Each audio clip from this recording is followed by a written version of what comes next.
شاہ حسین شاہ حسین شاہ حسین شاہ حسین شاہ حسین شاہ حسین شاہ حسین کون ہے؟ آئیں ذرا میں پیش کرنا چاہتا ہوں، دو پہلوؤں سے پیش کروں گا کہ رسول خدا کون ہے، اگر سننا چاہیں گے۔ حضرت گرامی، کتنے پہلو ہیں رسول خدا کی زندگی کے کہ آج تک مسلمان رسول خدا سے متعلق یہ فیصلے کر رہے ہیں کہ جب وحی پہلی نازل ہوئی تو معاذ اللہ آپ خودکشی کرنے لگے۔ حضرت گرامی، آئیں ذرا میں پیش کرنا چاہتا ہوں وہ پہلو، دو پہلو پیش کروں گا۔ تو آئیں ذرا کون ہے رسول خدا؟ ہمارے حساب سے اہل بیت نے کیا بتایا کہ رسول خدا کون ہے؟ سنیں گے؟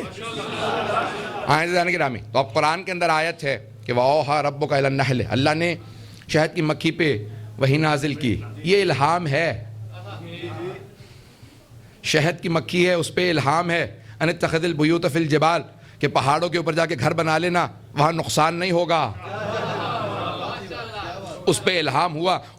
جناب موسیٰ پہ الہام ہوا، وحی نازل ہوئی، لیکن نہ وہ گھبرائیں، نہ یہ کہا کہ پروردگارہ موسیٰ کو تابوت میں رکھ کے کیوں بہا دوں؟ کہا پروردگارہ تیرا حکم ہے، ممتا کا دل مانتا نہیں لیکن بہانے کے لیے تیار ہوں۔ پتہ نہیں توجہ ہے یا نہیں؟ انہوں نے تابوت میں رکھا، بہا دیا۔ کہا پروردگارہ تیرا حکم ہے، میں موسیٰ کو بہا، اِنَّا سَرَادُّهُ إِلَيْكَ، ہم اسے پلٹا کے تمہارے پاس لوٹا دیں گے۔ اِنَّا سَرَادُّهُ إِلَيْكَ، ہم لوٹا کے اسی موسیٰ کو تمہارے پاس عزیزان گرامی، جناب مریم پہ وحی نازل ہوئی۔ کتنے انبیاء پہ، میں کہتا ہوں انبیاء کے علاوہ انبیاء کی ماؤں پہ وحی نازل ہوئی۔ پتہ نہیں ہے یا نہیں ہے؟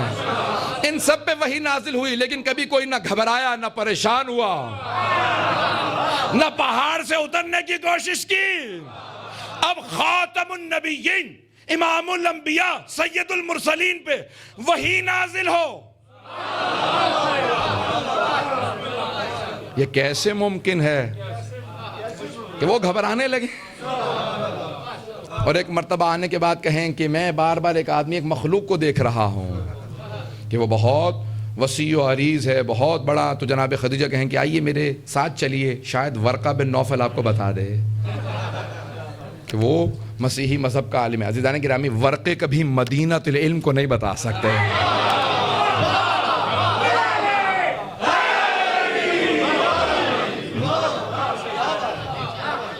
یہ ورقے کبھی نہیں بتا سکتے۔ مدینہ العلم، رسول خدا مدینہ العلم۔ عزیزان، اگر آج میں پیش کروں تو سنیں گے؟ تو مجھے دیکھیں، میں اپنے عقیدے کو پیش کروں گا جو اہل بیت علیہ السلام کی تعلیمات سے میں نے اپنا عقیدہ بنایا۔ مجھے اس بات کی پرواہ نہیں ہے کہ کوئی میرے متعلق کیا سوچتا ہے۔ میں اس عقیدے کو پیش کروں گا جو اہل بیت نے بتایا کہ رسول خدا کا مقام کیا ہے۔ عزیزان گرامی،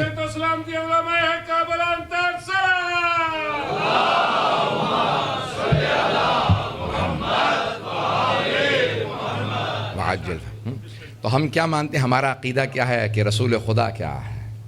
عزیزان گرامی، عظمت رسول خدا یہ ہے کہ آپ مدینۃ العلم ہیں۔ دنیا کو جو سکھانے آئے وہ سیکھنے کے لیے نہیں آتا، جو لوگوں سے سیکھے وہ اور ہے، جو دنیا کو سکھائے وہ رسول خدا۔ هو الذی بعث فی الامیین رسولا منہم یتلو علیہم آیاتہ ویزکیہم ویعلمہم الکتاب والحکمہ۔ تو میں نے آیت نمبر 157 کی تلاوت کی تھی، اگر پیش کروں تو سنیں گے سب لوگ کہ کون ہے؟ الذین یتبعون الرسول النبی الامی الذی یتبعونہ یجدونہ مکتوبا عندہم فی التوراۃ والانجیل۔ اور ہم مومنوں کے درمیان میں اس رسول کو بھیج رہے ہیں جو نبی ہے، امی ہے۔ جیسے میں نے لفظ امی کا، آپ گھبرا گئے ہیں؟ لفظ امی قرآن کے اندر آیا ہے۔ اب آئیے ذرا 17 معانی لکھے گئے ہیں لفظ امی کے لیے۔ اب جس کا جیسا ایمان ہو ویسا ہی لفظ اپنے لیے انتخاب کر لے۔ تو عزیزان گرامی، ہمارا یہ عقیدہ ہے، اہل بیت علیہ السلام نے بتایا۔ امام نہم نے، امام نویں امام ہے امام محمد تقی علیہ السلام۔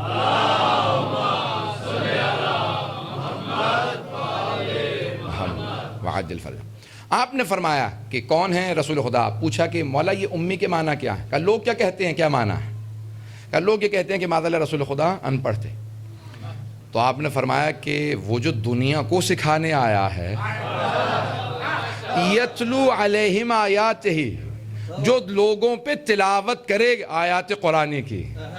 وَيُعَلِّمُهُمُ الْكِتَابَ وَالْحِکْمَةَ وَيُزَكِّیہم ہے نا بیچ میں, وَيُعَلِّمُهُمُ الْكِتَابَ وَالْحِکْمَةَ, کتاب کی یعنی قرآن کی اور حکمت کی دانائی کی لوگوں کو تعلیم دے. وہ خود ان پڑھ کیسے ہو سکتا؟ قرآن کی آیت کا جواب قرآن ہی سے ہے. ہم کہتے ہیں قرآن کی آیات کا قرآن ہی میں جواب پایا جاتا ہے, لیکن بیان کرنے والا معصوم ہونا چاہیے. رسول خدا فرمائیں گے یا آل محمد فرمائیں گے کہ آیات کی تفسیر کیا. توجہ ہے لوگوں کی میرے ساتھ. تو عزیزان گرامی, اب پیغمبر اسلام کون ہیں جو پوری دنیا کو تعلیم دینے کے لیے آئے. لکھتے اور پڑھتے نہیں تھے, نہ یہ کہ لکھنا پڑھنا جانتے نہیں تھے. بڑا فرق ہوتا ہے, بہت فرق ہوتا ہے. ایک ہوتا ہے کہ لکھنا نہ پڑھنا, ایک ہے کہ صلاحیت نہ ہونا, نہ جاننا. نہ جاننے میں نہ کرنے میں بڑا فرق ہوتا. جب وحی نازل ہوتی تھی تو آپ کہتے تھے لکھو یہ وحی نازل ہوئی ہے, لکھواتے تھے. عزیزان گرامی پھر اس کے بعد جب تصحیح کرتے تھے, اگر نہیں جانتے تھے لکھا کیا تو تصحیح کیسے کرتے تھے؟ تم نے صحیح نہیں لکھا, یہ لکھو. پتہ نہیں توجہ ہے یا نہیں. عزیزان گرامی مجھے تفصیل میں نہیں جانا, لیکن پیغمبر اسلام پوری کائنات کو. آئیے ذرا ایک ذرہ ہے جو پیغمبر اسلام نے اپنی زبان پہ رکھا اور کسی صحابی کو دیا. ایک کنکری کو اپنا لعاب دہن لگایا, رسول خدا نے دیا. انہوں نے زبان پہ رکھا, گننا شروع کیا, 1 2 3 70 سے اوپر چلے گئے. کہا کہ کیا بات ہے؟ سارے صحابہ نے پوچھا, کہا رسول خدا کے لعاب دہن کا اثر یہ ہے کہ اتنی زبانیں مجھے ازبر ہو گئی. عزیزان گرامی آج تک تاریخ میں کبھی نہیں کسی نے کہا کہ کوئی کہ اپنی زبان میں سوال کرنے آیا ہو, پیغمبر اسلام نے کہا یہ کون سی زبان بول رہا. کسی سے سوال نہیں کیا.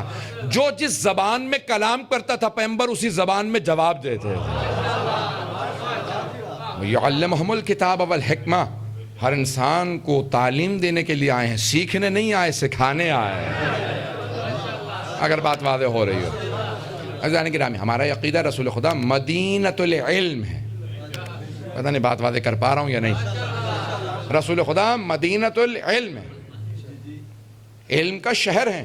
عزیزان گرامی جب علی مرتضیٰ سے متعلق اتنی روایت ملتی ہیں کہ جو سوال کیا گیا اسی وقت جواب دیا, اسی وقت جواب دیا. تو پوچھا کہ یا علی آپ سوچتے کیوں نہیں ہیں, فوراً جواب کیوں دیتے ہیں؟ کہا تو تم بتاؤ تمہارے ہاتھ میں انگلیاں کتنی ہیں؟ کہا 5. کہا سوچا کیوں نہیں؟ کہا سوچنے کی ضرورت ہی نہیں ہے, یہ 5 انگلیاں ہمیشہ آنکھوں کے سامنے. کہ جس طرح تمہاری آنکھوں کے سامنے 5 انگلیاں, مجھ علی کے سامنے پوری کائنات.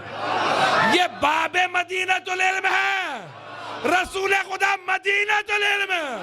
عزیزان گرامی سنیے گا ذرا واقعے کی طرف میں اشارہ کر رہا ہوں, اللہ والے سے پیش کر رہا ہوں کہ جناب خاتم النبیین کون. اب رسول خدا پہ 3 طرح کی تہمتیں لگائی گئیں. جو مشرکین تھے انہوں نے 3 طرح کی تہمتیں لگائیں. شاعر کہا, مجنون کہا اور ساحر کہا. ساحر یعنی جادوگر, مجنون یعنی معاذ اللہ دیوانہ. اب میں یہ الفاظ دہرانا چاہتا. شاعر. اب عزیزان گرامی 3 طبقات کو دور رکھنے کے لیے 3 تہمتیں لگائے گئے. بچوں کو دور رکھنے کے لیے مجنون کہا, بچوں کی عادت ہوتی ہے دیوانوں کو پتھر مارتے ہیں. ساحر سے خواتین ڈرتی ہیں, اور شاعروں کو بہت سے مرد سیریس نہیں لیتے, سنجیدگی سے نہیں لیتے. عزیزان گرامی اب ایک مرتبہ تینوں طبقات کو دور رکھنے کے لیے 3 تہمتیں لگائے گئیں. وما ہوا بشاعر مجنون, قرآن نے کہا نہ وہ شاعر ہے نہ مجنون ہے. پتہ نہیں توجہ ہے یا نہیں. نہ ہی جادوگر ہیں, نہ شاعر ہے, نہ مجنون ہے. عزیزان گرامی اب یہ اللہ نے مختلف انداز سے پیغمبر اسلام کی عظمت کو پہچنوایا ہے. اگر سن رہے ہوں سب, اور اگر سننا چاہ رہے ہوں سب, تب ایک مرتبہ سب نے مشہور یہ کیا, کہا کہ نہیں رسول خدا معاذ اللہ مجنون نے نبوت کا دعویٰ کیا ہے. اب کیا کیا, کہا ان کی باتوں کو مت سننا. سارے مکے کے اندر ایک بات پھیلا دی کہ مجنون ہے. تو جو آتا تھا طواف کرنے کے لیے وہاں دروازے پہ چند افراد کھڑے ہو جاتے تھے, ابو جہل, ابو لہب, ابو سفیان وغیرہ. سب لوگ کہتے تھے یہ روئی لے لو, کانوں میں ڈال لینا, پھر طواف کرنا. وہ جو بیٹھا نا آدمی, کہ وہ جس کا چہرہ بڑا نورانی ہے,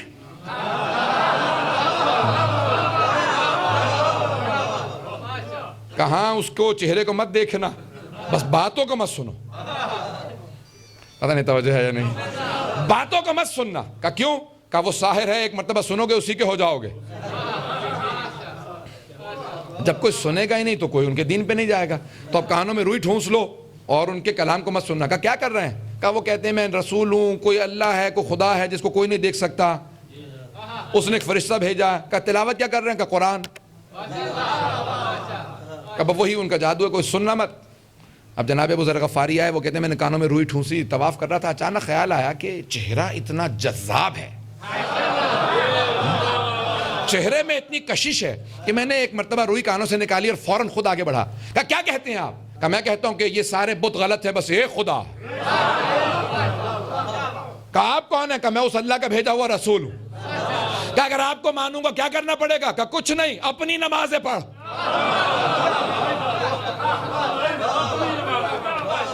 میرے لیے کچھ نہیں کرنا، اپنی نمازیں پڑھ، چوری چھوڑ، بیٹیوں کو نہ دفنا، ڈکیتی مت کر، جھوٹ چھوڑ، ظلم چھوڑ۔ کہ یہ سب تو میرے ہی کام آئے گا۔ کہ یہی میرا دین ہے، کہ اگر یہی آپ کا دین ہے تو میں آپ کا ماننے والا۔ عزیزان گرامی، ایسے مسلمان ہوئے لوگ۔ اب جو دیکھتا تھا گرویدہ ہوتا چلا جاتا تھا۔ عزیزان گرامی، ایسے پیغمبر اسلام کو جو سنتا تھا وہ آپ کا ہو جاتا تھا۔ اب وہ سب کہہ رہے تھے کہ نہیں یہ معاذ اللہ جادوگر ہیں، کوئی کلام نہ سنے۔ کہ جتنا منطقی عقلی کلام آپ کا ہے کسی کا نہیں۔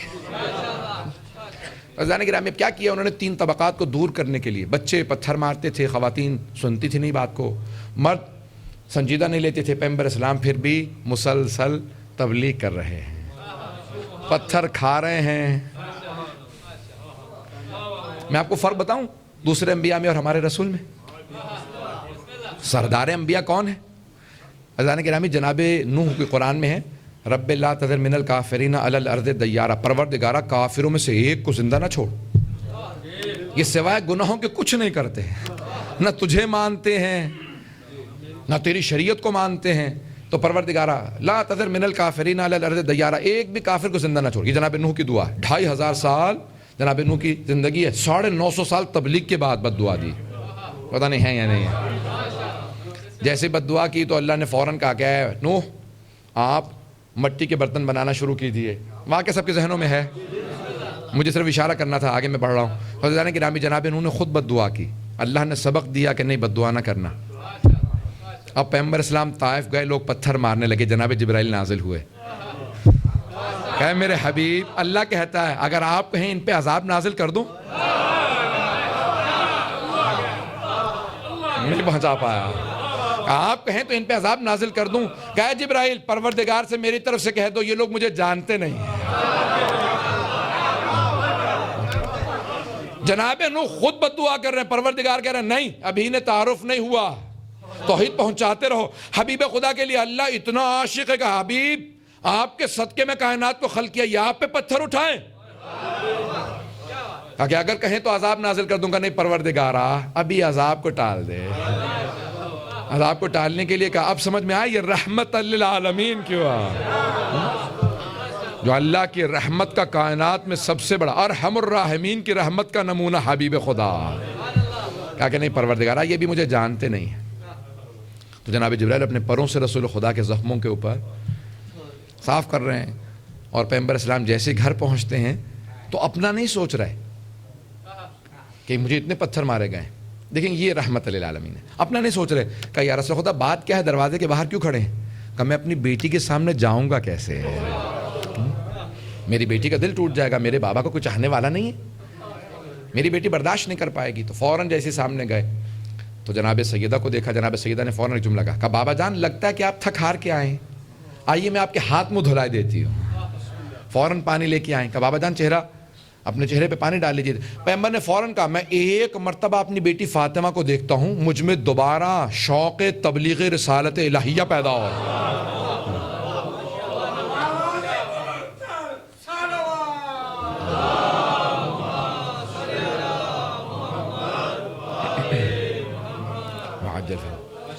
کہ مجھ میں دوبارہ شوق پیدا ہوتا ہے میں جا کے تبلیغ کروں، کہ اس انداز سے میری بیٹی محبت دیتی، کبھی شکوہ نہیں کرتی۔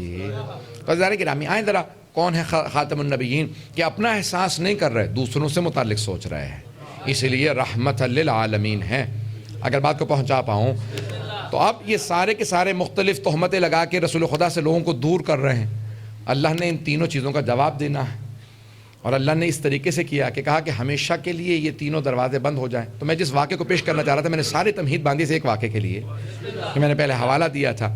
ایک یونان کا حکیم تھا، طبیب تھا، ڈاکٹر آپ کی زبان میں کہہ لیں، تو وہ یونان سے اٹھا، اس نے سنا تھا کہ کوئی مدینے میں نبی آ گئے ہیں، یا نبی، وہ جسارت کرتا تھا کہ نہیں، وہ دعویٰ کرتے ہیں کہ میں نبی ہوں اور لوگ کہتے ہیں وہ مجنون ہے، کہ میں ان کا علاج کرنے جا رہا ہوں۔ اب آیا تو لوگوں نے کہا بھی رسول خدا کا وصال ہو گیا، کہا ان کے کوئی چاہنے والے، کوئی ماننے والے کا سامنے دیکھ رہے ہو، وہ علی بن ابی طالب، ان سے جا کے پیغمبر کا پوچھ لو۔ آیا، اس نے جا کے امیر المومنین کو دیکھا تو آنکھوں کو دیکھا اور پھر پنڈلیوں کو دیکھا، کہا کہ میں بہت بڑا طبیب ہوں، آپ کی آنکھوں میں دیکھ رہا ہوں کہ آپ سوتے نہیں ہیں، یہ ایک دوا ہے، آنکھوں میں ڈال لیجئے گا، آنکھیں سرخ رہتی ہیں، ٹھیک ہو جائیں گے۔ مولا مسکرانے لگے، کہا اور تو نے کیا دیکھا؟ کہا آپ کی پنڈلیوں کو دیکھا، آپ کھاتے زیادہ نہیں ہیں۔ پتہ نہیں توجہ ہے یا نہیں، آپ کھاتے بہت کم ہیں اور گوشت کا استعمال بہت کم ہے، تو آپ کی پنڈلیاں کمزور ہیں، وزن نہ اٹھائیے گا۔ مولا نے کہا اس کا کوئی تیرے پاس علاج ہے؟ کہ نہیں، اس کا کوئی علاج بھی نہیں ہے، یہ لا علاج مرض ہے، آپ کی پنڈلیاں بہت کمزور ہیں۔ مولا نے مسکرا کے کہا اچھا کوئی اس کو الٹ کرنے والی چیز ہے؟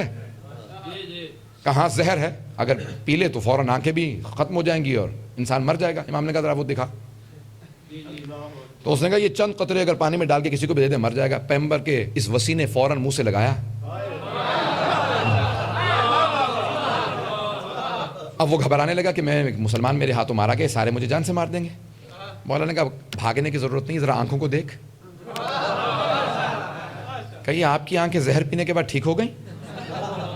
مولا نے کہا اب ذرا اس عمارت کو دیکھ رہا ہے، ایک ستون پہ کھڑی ہے؟ ہاں۔ مولا نے ستون کو اٹھایا، اب وہ فوراً بھاگ کے نکل گیا کہ ایسا نہ ہو کہ پوری بلڈنگ میرے پہ آ جائے۔ توجہ ہو، آرام سے پیش کر رہا ہوں۔ جیسی دور گیا تو مولا نے کہا اب ذرا پلٹ کے دیکھ، عمارت گر رہی ہے؟ کہا نہیں، یہ عمارت کیسے نہیں گری، آپ کی پنڈلیاں کیسے نہیں ٹوٹی؟